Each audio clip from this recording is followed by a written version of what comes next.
வணக்கம். வைட்டமின் டி12னாலே நம்ம எல்லாருக்கும் ஞாபகம் வர்றது ஒரு சின்ன மாத்திரை தான் இல்லையா? ஆனா உண்மையில அது வெறும் மாத்திரை இல்ல. அது மண், நம்ம மாடுங்க, அப்புறம் நம்ம குடல். இது எல்லாத்தையும் ஒன்னா சேர்க்கிற ஒரு பெரிய மர்மம். வாங்க அந்த மர்மத்தோட முடிச்சு ஒன்னொன்னா அவிழ்க்கலாம். இங்க தான் ஒரு பெரிய ஆச்சரியமே இருக்கு. என்னன்னா, நம்ம உடம்பே வைட்டமின் பி12 தயாரிக்குது. ஆனா என்ன ஒரு முரண்பாடு பாருங்க. நம்ம உடம்ப உருவாக்குற அந்த பி12 நம்மாலேயே பயன்படுத்திக்க முடியல. ஏன் தெரியுமா? சிம்பிள். அது தப்பான இடத்துல தயாராகுது. இந்த ஒரு சின்ன விஷயம்தான் எல்லா பிரச்சனைக்கும் ஆணிவேர். சரி, அந்த தப்பான இடம் எதுன்னு தெரிஞ்சுக்கணுமா? அதுக்கு நாம நம்ம உடம்போட டிசைனே கொஞ்சம் உத்து பார்க்கணும். இதுதான் நம்ம மர்மத்தோட முதல் க்ளூ. ஒரு பயாலஜிக்கல் டிசைன் குறைபாடு. மாடுகளுக்கும் நமக்கும் ஒரு பெரிய வித்தியாசம் இருக்குங்க. மாடுகளுக்கு செரிமானம் ஆரம்பிக்கிற இடத்திலேயே ஒரு பெரிய ஃபெர்மெண்டேஷன் டேங்க், அதாவது ரூமன் இருக்கு. ஆனா நமக்கு அந்த ஃபெர்மெண்டேஷன் நடக்கிற பெருங்குடல், அதாவது கோலன், செரிமான பாதையோட கடைசியில இருக்கு. இந்த லொகேஷன் மாறுறது தான் மொத்த பிரச்சனைக்கும் காரணம். இப்ப இத பாருங்க. நாம சாப்பிட்ற சாப்பாட்டுல இருந்து பி12 உறிஞ்சுக்கிற இடம் சிறுகுடல், அதாவது இலியம். ஆனா நம்ம குடல்ல இருக்கிற நல்ல பாக்டீரியாக்கள் பி12 எங்க தயாரிக்குது தெரியுமா? பெருங்குடல்ல. அதாவது பி12 உள்ள இழுத்துக்கிற அந்த அப்சார்ப்ஷன் விண்டோவை தாண்டி போனதுக்கு அப்புறம்தான் பி12 ஃபேக்டரியே வருது. என்ன ஒரு சோகமான டிசைன் இல்லையா? சோ இதோட விளைவு என்ன? ரொம்ப சிம்பிள். நம்ம உடம்பையே நமக்காக கஷ்டப்பட்டு உருவாக்குற அந்த விலை மதிப்பில்லாத வைட்டமின் பி12 ஒரு துளி கூட பயன்படுத்திக்க முடியாம தினமும் நாம வெளியே துள்ளிடுறோம். இதுதான் நம்மளோட பயாலஜிக்கல் டிசைன் ஃப்ளா. அப்போ ஒரு கேள்வி வருதில்ல, இப்படி ஒரு டிசைன் குறைபாடோட நாம எப்படிதான் இத்தனை காலமா உயிர் வாழ்ந்தோம்? அதுக்கான பதில இயற்கை நமக்குள்ள வைக்கல, நமக்கு வெளியில வச்சிருந்தது. நம்ம மர்மத்தோட அடுத்த க்ளூ நம்மள நேரா கோபால்ட் அப்புறம் மாடுகள் கிட்ட கூட்டிட்டு போகுது. அதுக்கு முன்னாடி டெர்வாயர் அப்படிங்கிற இந்த ஒரு வார்த்தையை நாம புரிஞ்சுக்கணும். சிம்பிளா சொன்னா, ஒரு இடத்தோட மண், தண்ணி, காத்து இதெல்லாமே சேர்ந்து அங்க விளையிற பொருளுக்கு ஒரு தனி சுவையையும் குணத்தையும் கொடுக்கும். இது கிட்டத்தட்ட அந்த இடத்தோட ஆன்மாவே டேஸ்ட் பண்ற மாதிரி. இந்த டெர்வாயர் தான் நம்ம பி12 கதையோட ஹீரோவே. இப்ப இந்த அற்புதமான சங்கிலி தொடர பாருங்க. கதை மண்ணுல இருந்து ஆரம்பிக்குது. மண்ணுல இருக்கிற கோபால்ட்டுங்கிற தாது இல்லாம பி12 உருவாகாது. புல்ல அந்த கோபால்ட்ட உறிஞ்சிக்குது. மாடு அந்த புல்ல மேயுது. மாட்டோட வயித்துல இருக்கிற பாக்டீரியா அந்த கோபால்ட்ட வச்சு பி12 தயாரிக்குது. அந்த பி12 பால்லயும் தயிர்லயும் சேர்ந்து கடைசியா நமக்கு வந்து சேருது. இதுல மாடு எவ்ளோ முக்கியமான ஒரு பாலமா இருக்கு பாத்தீங்களா? இது ஒரு சிம்பிள் கணக்கு தான். மண்ணுல கோபால்ட் இல்லையா, அப்போ பால்ல பி12 இருக்காது. அவ்வளவுதான், முடிஞ்சுது. நீங்க டெய்லி 1 லிட்டர் பால் குடிச்சாலும் சரி, 10 லிட்டர் குடிச்சாலும் சரி, ஒரு பிரயோஜனமும் இல்ல. இதுலேருந்து என்ன தெரியுது? எல்லாமே மண்ணோட ஆரோக்கியத்திலிருந்து தான் ஆரம்பிக்குது. இயற்கையே எவ்ளோ கச்சிதமா ஒரு சிஸ்டம் அமைச்சிருக்கு பாருங்க. ஆனா இந்த சிஸ்டம் இப்போ நமக்காக வேலை செய்யல. ஏன்? இங்கதான் கதையில ஒரு பெரிய ட்விஸ்ட் வருது.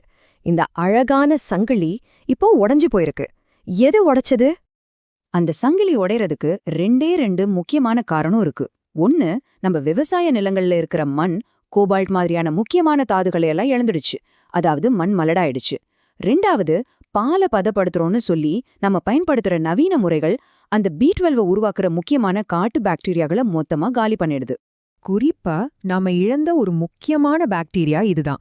புரோபியோனி பாக்டீரியம் ஃப்ருடென்ட்ரிச்சி. இது பி12 உருவாக்குறதுல ஒரு சூப்பர் ஸ்டார்னே சொல்லலாம். இயற்கையா மண்ணுலயும் புல்லுலயும் வாழ்ந்துகிட்டு இருந்த இந்த நுண்ணுயிர் இன்னைக்கு நாம வாங்குற பாக்கெட் தயிரில சுத்தமா காணாம போயிடுச்சு. சரி, இந்த காட்டு பாக்டீரியாக்களை நாம ஏன் மிஸ் பண்றோம்? அது ஏன் அவ்வளோ முக்கியம்? இதை ஈஸியா புரிஞ்சுக்க வாங்க நம்ம கோடல ஒரு கம்ப்யூட்டரா கற்பனை பண்ணி பார்ப்போம். அதுக்கு தேவையான சாஃப்ட்வேர் என்னன்னு பார்க்கலாம். இப்ப உங்க குடல ஒரு ஹார்ட்வேர்னும் தயிரை ஒரு சாஃப்ட்வேர்னு நினைச்சுக்கோங்க. நாம கடையில வாங்குற பாக்கெட் தயிர் இருக்கு இல்லையா, அது ஒரு ஜெனரிக் ஆப் மாதிரி. யாரு வேணா டவுன்லோட் பண்ணி யூஸ் பண்ணலாம். அதுல இருக்கிறது லேப்ல வளர்த்த எல் பல்கேரிகஸ். அது நம்ம குடலுக்குள்ள கொஞ்ச நேரம் இருந்துட்டு அப்படியே வெளியே போயிடும்.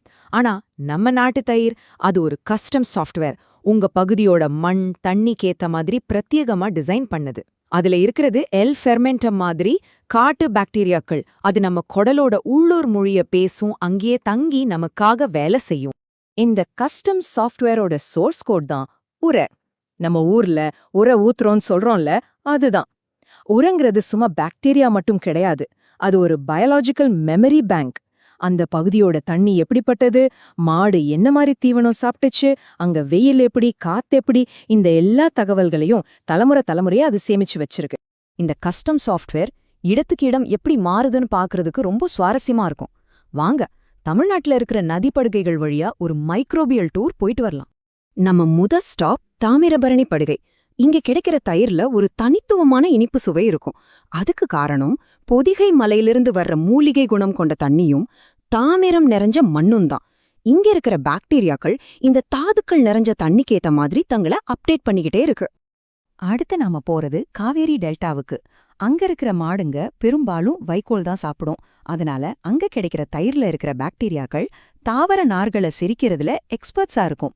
இது அரிசி சாப்பாட்டை அதிகமா சாப்பிடுற அந்த பகுதி மக்களுக்கு செரிமானத்துக்கு ரொம்பவே உதவுது. இப்போ வைகை படுகைக்கு வருவோம். இது ரொம்ப சூடான வறண்ட பகுதி. இங்க இருக்கிற பாக்டீரியாக்கள் சரியான ஹீட் வாரியர்ஸ்.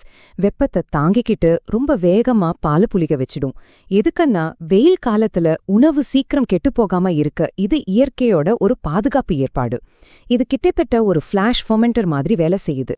ஓகே, இந்த நதிகளோட நுண்ணுயிர் கதைகள்ல இருந்து நாம என்ன கத்துக்கிட்டோம்? இந்த அறிவை நம்ம டெய்லி லைஃப்ல எப்படி அப்ளை பண்றது? வாங்க, நம்ம குடலை எப்படி ரீவைல் பண்றதுன்னு சில பிராக்டிக்கல் டிப்ஸ் பார்க்கலாம். இந்த முழு விளக்கத்தோட முக்கியமான மெசேஜ் இதுதான். நம்ம ஆரோக்கியத்தை நம்ம இறக்குமதி செய்ய முடியாது. லோக்கல் ஃபுட்டுங்கிறது ஒரு ஃபேஷன் ட்ரெண்ட் இல்ல, அது ஒரு பயாலஜிக்கல் நெசசிட்டி, அதாவது உயிரியல் தேவை.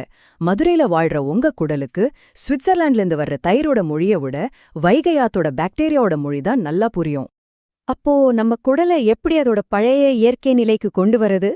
சிம்பிளான சில ஸ்டெப்ஸ் தான். முதல்ல, டெய்லி பாக்கெட் தயிர் வாங்கி யூஸ் பண்றதை நிறுத்துங்க. ரெண்டாவது, உங்க ஏரியால இருக்கிற ஒரு பாட்டிக்கிட்டயோ இல்ல ஒரு பண்ணையிலயோ இருந்து ஒரு நல்ல உரை வாங்கி அதை ஒரு குடும்ப சொத்து மாதிரி பத்திரமா பராமரிங்க. கடைசியா, அந்த தயிரோட தனித்துவமான சுவையை ரசிங்க. ஏன்னா அந்த சுவை தான் அந்த மண்ணுல உயிர் வாழறதுக்கான அடையாளம். கடைசியா இத மட்டும் நல்ல ஞாபகம் வச்சுக்கோங்க. நாட்டு தயிருங்கிறது வெறும் ஒரு உணவுப் பொருள் கிடையாது. அது உங்க பகுதியோட ஆறு, உங்க பகுதியோட மண், இதோட பல்லாயிரம் வருஷ உயிர் வாழும் ரகசியங்களை சேமிச்சு வச்சிருக்கிற ஒரு பயாலஜிக்கல் ஹார்ட் டிரைவ். தயவு செஞ்சு அதை ஃபார்மேட் பண்ணிடாதீங்க. அதை படிங்க, அதோட பலனை அனுபவிங்க.